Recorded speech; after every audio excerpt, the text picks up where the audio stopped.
Henry Kissinger pasa a la historia como el responsable de exteriores de Estados Unidos más influyente de todo el siglo XX.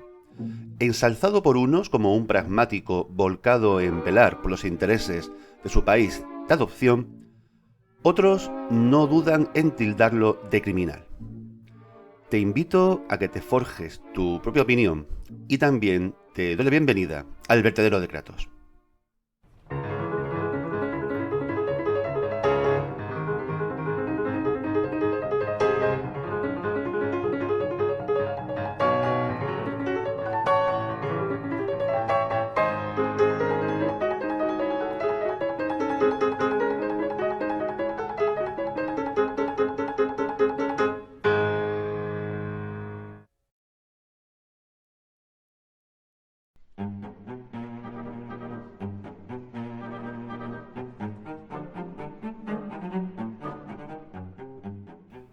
Heinz Alfred Kissinger nació en Fürth, ciudad de Baviera, en mayo de 1923, en el seno de una familia judía que desde hacía generaciones estaba plenamente integrada en la cultura y forma de vida alemanas.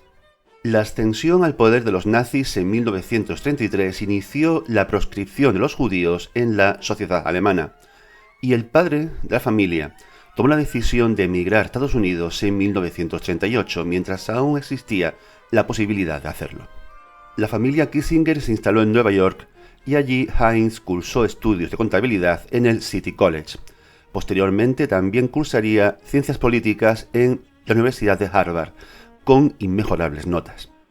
En 1943 fue llamado a filas y enviado a Europa, donde se desempeñó en una unidad de inteligencia durante la batalla de las Ardenas, llamando la atención de sus superiores por su sagacidad, por lo cual, y también por el hecho de que hablaba alemán, se le confió el gobierno local en la ciudad de Krefeld.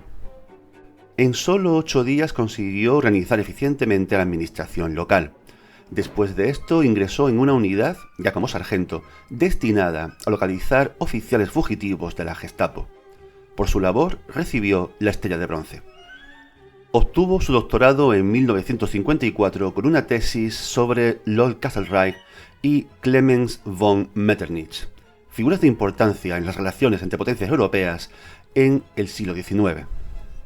En su tesis, Kissinger reformuló el concepto de legitimidad, afirmando que los acuerdos entre grandes potencias son legítimos en sí mismos independientemente de su moralidad, porque contribuyen al equilibrio entre ellas. En cambio, todo lo que se aparte de ese equilibrio es revolucionario y por tanto peligroso. Su prestigio creciente como profesor en Harvard le abrió las puertas para ser asesor en diferentes agencias gubernamentales. También estableció una relación muy estrecha con la familia Rockefeller, siendo el asesor de política exterior en las campañas presidenciales de Nelson Rockefeller, el eterno candidato que nunca llegó a presidente. En 1968, Nelson Rockefeller perdió las primarias del Partido Republicano frente a Richard Nixon, y Kissinger decidió cambiar de bando y acercarse al nuevo candidato. Cuando Nixon fue elegido presidente, Kissinger pasó a ser asesor de seguridad nacional. Se iba cumpliendo la ambición de Kissinger de pasar del campo teórico de la política exterior a su aplicación práctica. Tenía formación y experiencia en base a sus viajes con la Fundación Rockefeller, pero lo que iba a marcar su carrera desde entonces sería la peculiar relación que estableció con Richard Nixon. Ambos congeniaron perfectamente. El presidente se dio cuenta de que su asesor tenía la visión internacional que a él le faltaba, pero a ambos les hermanaba su afición por actuar en secreto. A partir de entonces, la política exterior de Estados Unidos se caracterizó por acciones presidenciales encubiertas que a menudo puenteaban a la mismísima Secretaría de Estado. Kissinger se convirtió en el hombre del presidente para asuntos exteriores. Fiel al concepto de Realpolitik, acuñado por el canciller Otto von Bismarck y que se refería al equilibrio entre potencias para conseguir la paz, Kissinger influyó para dar un giro radical a la política de Estados Unidos, con respecto sobre todo a la Unión Soviética, basada hasta ese momento en el antagonismo directo. La República Popular China, liderada por Mao Zedong, era la pieza clave para equilibrar los poderes con el bloque comunista. Las relaciones chino-soviéticas nunca habían sido fáciles, pero un acercamiento con Estados Unidos aseguraba a China una posición relativamente cómoda frente a las dos superpotencias, dispuestas ambas a que la tensión entre ellas no escalase. De este modo, el acercamiento convenía tanto a China como a Estados Unidos, pero había un asunto espinoso encima de la mesa: la otra China, Taiwán, reclamada por la República Popular como parte de su territorio. Taiwán gozaba del estatus de miembro de Naciones Unidas y contaba con uno de los 5 asientos del Consejo de Seguridad, como vencedora de la Segunda Guerra Mundial. Sin embargo, la República Popular China, presidida por Mao, ambicionaba esta posición y se reconocida como la legítima China. Ello se consiguió gracias a la resolución 2758 de la Asamblea General, por la cual Taiwán era expulsada de Naciones Unidas y la República Popular recibía todas sus atribuciones. Formalmente, Estados Unidos no apoyaba las pretensiones de la República Popular, y de hecho votó en contra de la resolución de Naciones Unidas, pero en la práctica la China de Mao obtenía una parte de lo que quería y establecía una alianza tácita con Estados Unidos frente a la Unión Soviética. Que en plena Guerra Fría una mayoría de estados de Naciones Unidas, entre ellos la mayor parte de los socios de la OTAN, votaran a favor de incluir en el Consejo de Seguridad a un Estado comunista no dejaba de ser llamativo. El embajador ante la ONU de Estados Unidos, el futuro presidente George Bush padre, estaba consternado, mientras que Nixon y Kissinger ponían cara de póker. Sus gestiones bajo cuerda habían tenido éxito.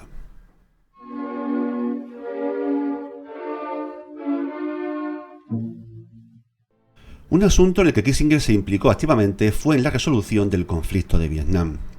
Conocía el terreno, había sido asesor del embajador estadounidense en Saigón durante 2 años y estaba convencido de la imposibilidad para Estados Unidos de salir bien librado de aquella guerra. Kissinger apostaba por alcanzar un armisticio con Vietnam del Norte, pero sin que diera la impresión de que abandonaba a su aliado Vietnam del Sur. Las conversaciones de paz de París eran obstaculizadas por los delegados subvietnamitas, de modo que Kissinger mantuvo negociaciones clandestinas con el delegado de Vietnam del Norte, Le Duc Tho.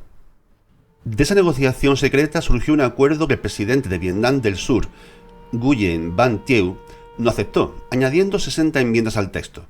Nixon encargó a Kissinger que lograse que Le Duc Tho aceptase las enmiendas, y Kissinger se desesperó, entendiendo que eso era prácticamente imposible. Finalmente se impuso el criterio de Kissinger y Nixon obligó al presidente de Vietnam del Sur a aceptar el acuerdo, que incluía una retirada total de las fuerzas de Estados Unidos de Vietnam a cambio de la entrega de todos los cautivos de guerra estadounidenses en poder de Vietnam del Norte. En 1973, Kissinger y Le Duc Tho fueron elegidos para el Premio Nobel de la Paz por sus esfuerzos para poner fin a la guerra de Vietnam. Le Duc Tho rechazó el premio. Kissinger lo aceptó, pero donó el importe en metálico a fondos de ayuda a hijos de militares caídos en el conflicto. Otro oscuro episodio de esta historia es la campaña de bombardeos sobre Laos y Camboya, con el objetivo de destruir la base de suministros de las fuerzas de Vietnam del Norte y del Vietcong. Al principio, Kissinger desconfió del plan por considerarlo demasiado impetuoso, pero finalmente apoyó a su presidente. Sin embargo, el plan fue un fracaso al no conseguir sus objetivos, pero sí causar una gran mortandad entre la población civil. Kissinger se convirtió en una figura mediática y en 1972 concedió una entrevista a la reportera italiana Oriana Fallaci. Fue una entrevista de la que después se arrepintió. Lo que viene a continuación es uno de los pasajes más repetidos con posterioridad. Lo del valor no es necesario. De hecho, a este cowboy no le sirve de nada ser valeroso. Le basta y le sirve estar solo, demostrar a los demás que entra en la ciudad y se les arregla solo. Este personaje romántico, asombroso, se parece a mí porque estar solo ha formado siempre parte de mi estilo, o, si lo prefiere, de mi técnica. Junto con la independencia, que es muy importante para mí, y por último, la convicción. Estoy siempre convencido de que lo que hago es lo que tengo que hacer. Y la gente lo cree, lo siente. Y yo espero que me crea, cuando se conmueve o se conquista a alguien que no se le debe engañar. No se puede solo calcular y nada más. Algunos creen que yo proyecto cuidadosamente cuáles serán de cara al público las consecuencias de una iniciativa o de una empresa mía. Creen que no puedo quitarme de la cabeza esta preocupación. Sin embargo, las consecuencias de lo que hago, me refiero al juicio del público, no me han interesado nunca. No he pedido la popularidad, no la busco. Incluso por si le interesa, no me importa nada la popularidad. No me da ni pizca de miedo el perder a mi público. Puedo permitirme decir lo que pienso. Estoy aludiendo a la sinceridad que hay en mí. Si me dejase impresionar por la reacción del público, si avanzase impulsado solo por una técnica calculada, no haría nada. El desprecio por la opinión pública y el individualismo destilados de esta declaración no fueron del agrado de Nixon, al cual le pareció que Kissinger le ninguneaba en esta entrevista. De hecho, pasó algún tiempo sin dirigirle la palabra, pero pronto se impuso la razón de Estado y Nixon recuperó a su mejor colaborador. Otros ejemplos de la acción del tándem Nixon-Kissinger fue el apoyo de Estados Unidos al general pakistaní Yahya Khan en la Guerra de Liberación de Bangladesh de 1971. Este apoyo obedecía a la necesidad de Estados Unidos de reforzar la posición de Pakistán, aliado de la República Popular China, frente a la India, que recientemente había firmado un pacto de amistad con la Unión Soviética. Se alzó la voz del cónsul general de Estados Unidos en Pakistán, Archer Blood, denunciando las atrocidades que el gobierno pakistaní llevaba a cabo contra los civiles en Bangladesh. En el segundo telegrama del cónsul a su gobierno, Blood afirmó que el apoyo a Pakistán evidenciaba la bancarrota moral de Estados Unidos. Los telegramas de Blood se filtraron a la prensa y ello acarreó una protesta formal del gobierno pakistaní. Archer Blood fue enviado a un puesto sin importancia en una oficina gubernamental. En septiembre de 1973, Kissinger fue por fin nombrado secretario de Estado, lo cual lo situó en la cumbre de su poder, gozando de gran autonomía a la hora de manejar asuntos como por ejemplo la crisis de Oriente Medio, procurando servir a los intereses de Israel, pero también intentando no incomodar demasiado a los árabes. Podía hacer casi lo que le venía en gana porque Nixon estaba volcado en la política interior.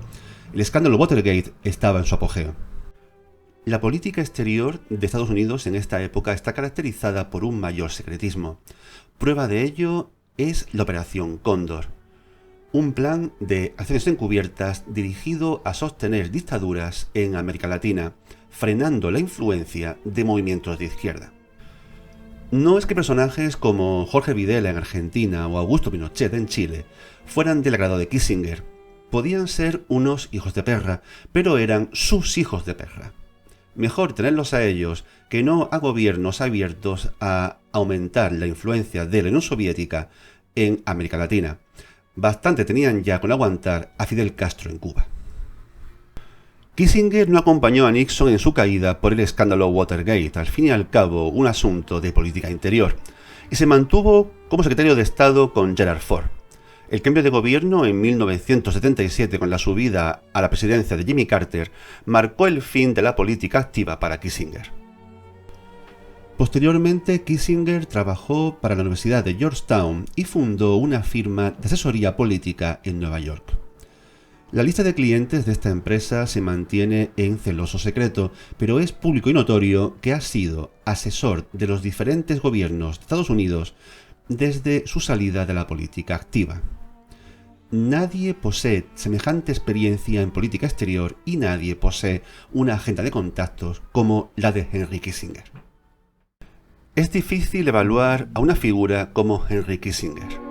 Esencialmente fue uno de los políticos con mejor formación y mayor comprensión del mundo y las interacciones entre las naciones de toda la historia de Estados Unidos. No era infalible, pero sí muy competente y fuertemente comprometido con los intereses políticos, militares y económicos de su país de adopción. Como sabemos, las acciones por él impulsadas conllevaron el sufrimiento de gentes por todo el planeta. Esto nunca fue una variable que él tuviera en cuenta. Los intereses estratégicos de su país estaban por encima. Periodistas y familiares de víctimas de regímenes auspiciados por Estados Unidos bajo la gestión de Kissinger lo han acusado de criminal de guerra e impulsado acciones judiciales contra él, que han sido rápidamente desestimadas. Henry Kissinger dirigió la política exterior de una superpotencia que se disputaba con otra la hegemonía mundial, y aplicaba para ello principios gestados en la época de la forja de los grandes imperios coloniales. ¿Cómo iba a comportarse? ¿Iba Kissinger a escandalizarse por los bombardeos de Camboya cuando él en su juventud había trabajado a pie de calle en una Alemania arrasada por los bombardeos aliados? Es absurdo pensar eso. A la gente de a pie, como tú y como yo, nos parece terrible que haya personas que deciden sobre la vida y la muerte de millones de seres humanos. Pero así es. Kissinger solo ha sido uno más entre muchos.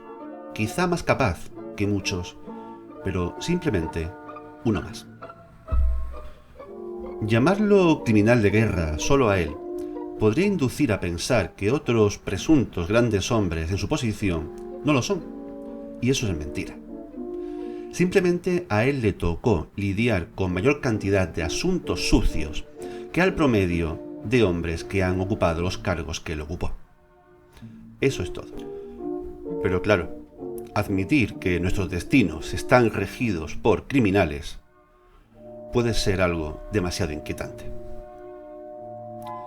Si te gustó este vídeo, apóyame con un like o con tu suscripción en el caso de que todavía no lo hayas hecho. Pero ya sabes, comenta, sobre todo comenta. Sigamos hablando de historia. Cuídate.